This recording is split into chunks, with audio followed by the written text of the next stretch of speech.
മക്കളെ, ഒന്ന് നിൽക്കണേ. മക്കളെ കണ്ടിട്ട് നല്ല ശീലമുള്ളവരാണെന്ന് തോന്നുന്നു. ദാ ഇതിരിക്കട്ടെ. ഏ ഹയ്യടാ, കലക്കി അപ്പൂപ്പ. വിശന്നിരിക്കുകയായിരുന്നു.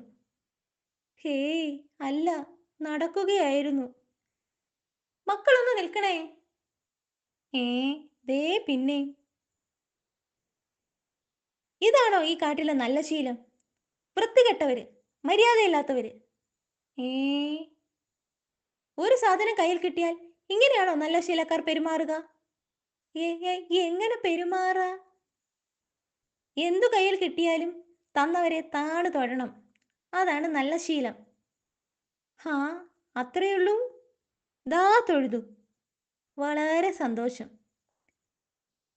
മക്കളൊന്ന് നിൽക്കണേ. പിന്നെയും വിളിച്ചു സൂത്ര. ഈ നല്ല ശീലം എല്ലാവരോടും പറഞ്ഞു പരത്താൻ നിങ്ങൾ സഹായിക്കാമോ? പിന്നെ ഷേരു സഹായിക്കും. ഷേരു ഉഗ്രനായിട്ട് നല്ല ശീലം പരത്തും. അല്ല ഷേരു? പരത്തും. നന്നായി. ഇത്രയും പറഞ്ഞു കൊടുത്താൽ മതി. കയ്യിൽ കിട്ടിയാൽ താണു വണങ്ങണം. കയ്യിൽ കിട്ടിയാൽ താണു വണങ്ങണം. കയ്യിൽ കിട്ടിയാൽ താണു വണങ്ങണം. അപ്പൂപ്പ, നല്ല ശീലം കാരണം കഴുതക്കുട്ടിയെ വൈദ്യരെ കാണിക്കാൻ പറ്റുന്നില്ല. ഏ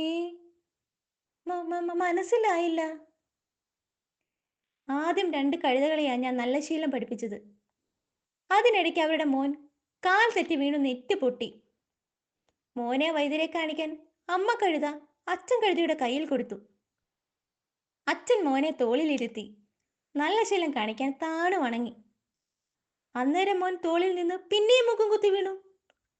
അമ്മ പിന്നെയും മോനെ കൊടുത്തു. അച്ഛൻ താണു വണങ്ങി.